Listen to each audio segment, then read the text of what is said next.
right, let's bring in the Director General of the National Orientation Agency, Lanre Issa-Onilu. Thank you so much for joining us. It's my on pleasure. Newsnight. Good to see you. Yeah. Where do we start from on the issue of President Tinubu's reforms, or you want to say the reforms of this administration? Let me quote the Labour leader's statement at that event. Common people left toasted by Tinubu's economic reforms. And the question has been asked at that event, Tinubu's reforms, the losers and the winners. Who exactly are they? Well, we are all going to be the winners. And definitely to be winners, we must do whatever is necessary to ensure that once and for all this country gets it right. We cannot continue to manage a structure that we know is defective and is on the verge of collapsing, and everybody is running away from taking that decisive step to bring down the structure and lay that solid foundation. Of course, for the time being, if you're left outside, there will be sun, there will be rain, but you are comforted with the fact that you know that when the structure is up, you're going to have something solid that for now and for future, we will not going to be in this kind of situation anymore. So we cannot continue to manage what we know is obviously unmanageable. In specific terms, I mean, manage what now? Yeah, we know before now that the issue of the fuel subsidy and every single candidate, including the Labour leader, Ajero, who just spoke, believed that the subsidy must go. So whoever had won the election, this country expected such person to keep up to the promise, which is to remove the subsidy.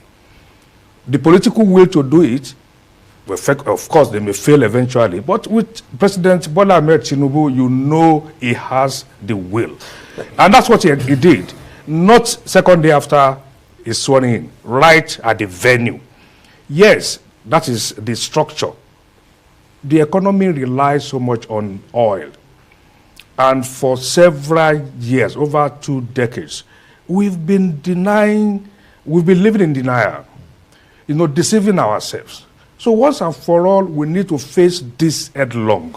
No, we're trying to face that, and as we're doing that, if you also noticed, you also notice that the opposition, the kind of politics they're playing is the kind of politics that will spur us to development. Lately, the conversation has become less toxic. People are talking about asking questions of the president, and it brings us to some of the key concerns. The everyday Nigerian should be winners. Everyone should be winners, and it breaks anyone's heart. In your capacity as the DG of NOA and a party man, it should worry you that the everyday Nigerian that we thought would be having their daily bread on account of the handout that the government intended to give to them, perhaps that there's been a pause, a hold in that, owing to some questions that are being asked some of the managers of that policy. So how do we quickly get them, get succor to them when you talk about winners? Because these people, they're not winners. Well, see, we must all admit that it was quite, very shocking to all of us that happened. And see, the thing of joy in all of this is that we have a president who does not waste time in taking decisions, no matter how difficult it is. It's unprecedented to see the president immediately springing into action and suspended the minister that was involved, suspended the person that was managing the Social Investment Agency, and immediately empaneled a ministerial committee to look into all of this and ensure that the succor that is meant for the ordinary man gets to them. And I can confirm to you that this committee of ministers have been meeting consistently, and very soon they are going to come out with a more robust approach to ensuring that, don't forget that this is palliative. Yeah. It's a short-term measure.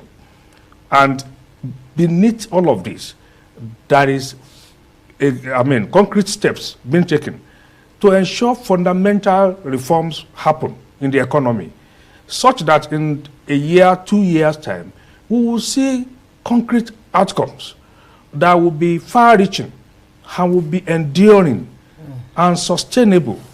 And never, ever would Nigeria find itself in a situation where it had to go through this kind of hardship anymore.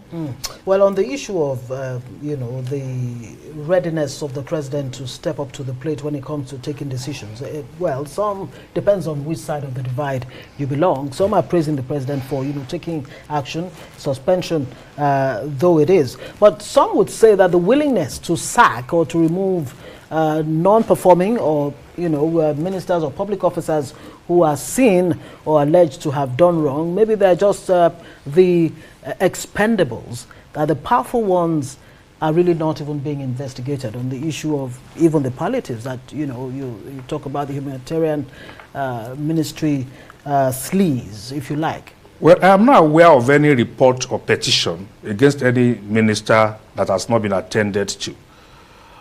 Even the one that was made against the Minister of Interior, the president summoned him immediately. And upon being satisfied that he has not broken any law, so, what else are we going to talk about? It's about law. If he has broken any law, of course, there should be an action. But he hasn't broken any law. The one that has broken law, supposedly, is on suspension. If eventually they find out that it's not infringe on any of our laws, she would be brought back. So there is no any minister or government official that I'm aware today that has been put through any petition or there's an allegation against him or her, and the president has refused to act. We all know President Bola Ahmed Tinubu is not a new happening in this country. It's been around for some time. Yeah. We know what it does, what it can do. So how long will the Nigerian who is in dire need of this support wait? Because this is January and it's one of the longest months according to every Nigerian there, and I'm quite sure you go through the same pain looking at the constituents around you asking for means of yes. So how soon are we likely to see this come back?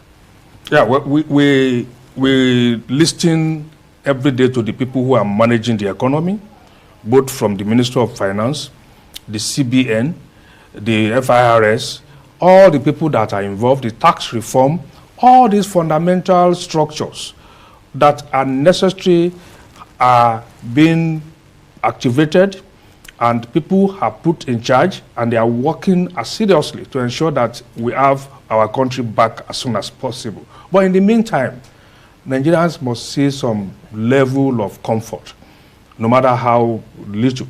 And that is what the president has been working on. There have been a series of palliatives. He's giving money to the state to also support them to ensure that this gets to the grassroots.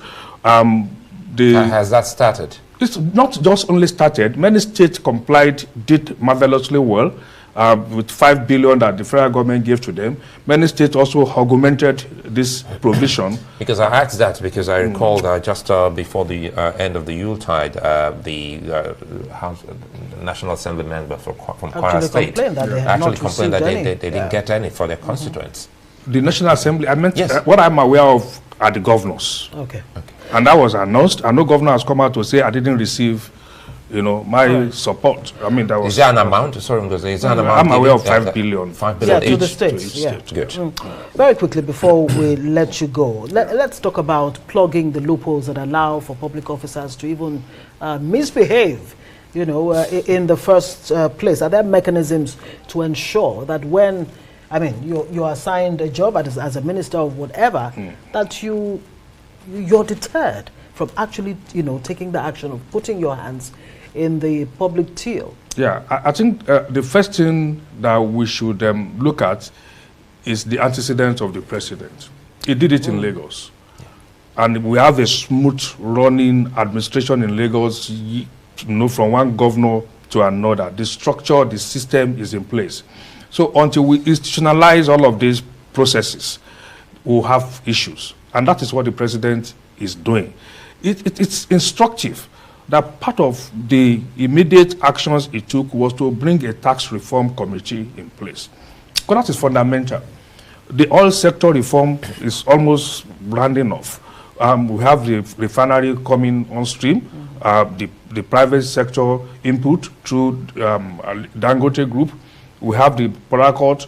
Yeah, we understand that, but my point is plugging the loopholes that allow for corruption. Yeah, the plugging of loopholes, even just about 2 or 3 weeks ago, because it's when you have resources to keep that you begin to have some kind of ideas.